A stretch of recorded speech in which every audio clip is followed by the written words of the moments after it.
পছন্দ না করার কারণ নাই তো, কারণ এইটাই হচ্ছে কি সবচেয়ে সহজ বই। আমরা তো অনেক আমাদের বাবা মার মৃত্যু সনটাই মনে রাখতে পারি না, আপন লোক, এর চেয়ে তো আপন আর কেউ হইতে পারে না। আমার বাবা মা কবে মরছে আমি কইতে পারি না, অথচ মনে হয় সেদিন মরছে। তো এইগুলো তো অনেক আগে মরছে। তো এই টেকনিক গুলো আপনি যেভাবে অ্যাপ্লাই করতেছেন এটা তো খুবই সহজ, না পারার কিছু নাই। এটা একটু মাথায় মনোযোগ দিয়ে দেখলেই হয়ে যাবে আশা করি। তোমরা যারা স্টুডেন্টরা আছো, জীবনের এই মেথড গুলা মনোযোগ সহকারে দেখলে খুব সহজেই এই জিনিসগুলো মনে থাকবে তোমার, আর ভুলাবে না। ওগো ভাই, ভাই কেমন আছেন?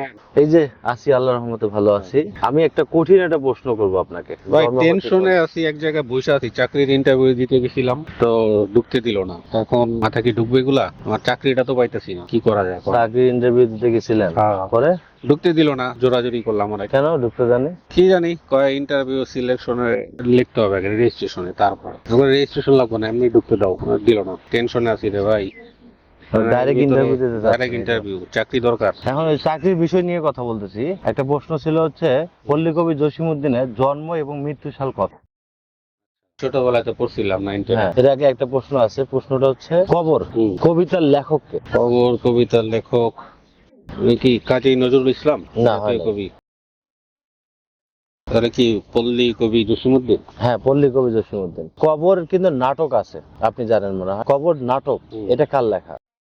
এটা কি হুমায়ুন আহমেদ লেখা নাকি? কবর নাটক কার লেখা? হুমায়ুন আহমেদের? না না, মনির চৌধুরী। মুনির চৌধুরী। মুনির চৌধুরী, এটা মনে রাখা যায় এইভাবে, কবর নাটক, নাটক লিখতে দ্বন্দ্বের ন লাগে, আর মুনির চৌধুরী লিখতে দ্বন্দ্বের ন লাগে। দুইটার না লাগে। কবর নাটক যেটা, সেটা হচ্ছে মুনির চৌধুরী মনির লিখছেন। চৌধুরী। আর কবর কবিতা যেটা, সেটা হচ্ছে পল্লী কবি জসিমউদ্দিন। জসিমউদ্দিন লিখেছেন। এখন পল্লী কবি জসিমউদ্দিনের জন্ম এবং মৃত্যু সাল আপনাকে বলতে হবে, কত সালে জন্ম এবং কত সালে মৃত্যু হয়েছে। পল্লী কবি জসিমউদ্দিন কিভাবে, টেকনিকটা বলেন তো একটু, মনে করার। আমি তো অনেক আগে পড়ছিলাম, ভুলে গেছি। আচ্ছা, পল্লী কবি জসিমউদ্দিনের জন্ম হচ্ছে 1903 সালে, 1903। আচ্ছা। আর মৃত্যু হচ্ছে 1976 সালে। 1976। এখন আপনাকে মনে রাখার টেকনিক বের করতে হবে, যে কিভাবে মনে রাখা যায়। 1903 আর 1976। আপনি কবরের সাথে মিলে বলতে পারেন, একটু চিন্তা করেন, 30 সেকেন্ড সময়। খবরের সাথে মিলে, খবরের সাথে কিভাবে মিলানো যায় বলেন তো ভাই। আচ্ছা, আপনি এমনি নর্মালি চিন্তা করেন যে মানুষ মারা যাওয়ার পরে কবরে, হ্যাঁ। 1903 সালে 3 আছে এখানে, আর কবর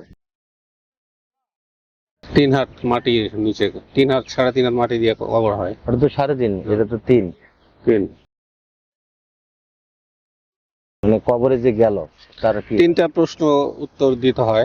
ফেরেশতারা আইসা, মুনকার আর নাকির, দুই কাতে 2 ফেরেশতা থাকে, এরা আইসা তাদেরকে উঠায়, কবর থেকে উঠায়, উঠায় বলে 3টা প্রশ্নের উত্তর দিতে হবে। আপনি তো উত্তর বলে দিলেন। হ্যাঁ, এটা তো ইসলামিক। তাহলে এখানে একটা জিনিস সহজ ভাবে বলতে হবে, যে কবর কবিতার লেখককে পল্লী কবি জসিমউদ্দিন।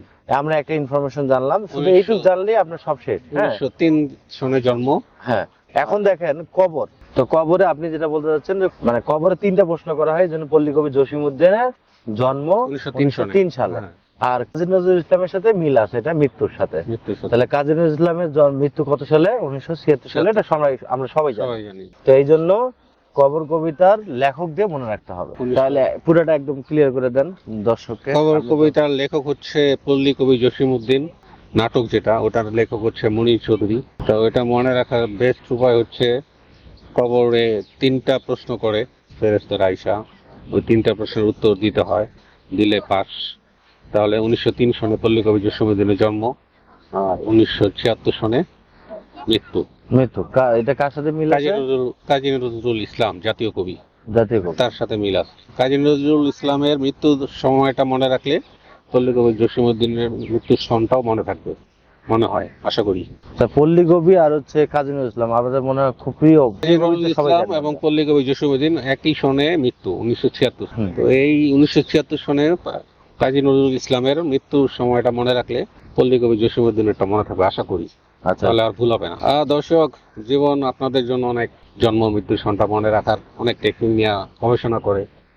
তাকে একটু সাবস্ক্রাইব করেন, লাইক দিয়েন, আর শেয়ার করেন, তাহলে জীবন উৎসাহ পাবে।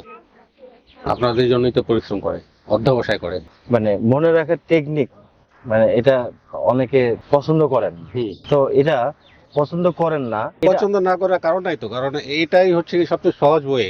আমরা তো অনেক আমাদের বাবা মার মৃত্যু সনটাই মনে রাখতে পারি না, আপন লোক, এর চেয়ে তো আপন আর কেউ হইতে পারে না। আমার বাবা মা কবে মরছে আমি কইতে পারি না, অথচ মনে হয় সেদিন মরছে। তো এইগুলো তো অনেক আগে মরছে। তো এই টেকনিক গুলা আপনি যেভাবে অ্যাপ্লাই করতেছেন এটা তো খুবই সহজ, না পারার কিছু নাই। এটা একটু মাথায় মনোযোগ দিয়া দেখলেই হয়ে যাবে আশা করি। তোমরা যারা স্টুডেন্ট আছো, জীবনের এই মেথড গুলা মনোযোগ সহকারে দেখলে খুব সহজেই এই জিনিসগুলো মনে থাকবে তোমাদের, আর ভুল হবে না।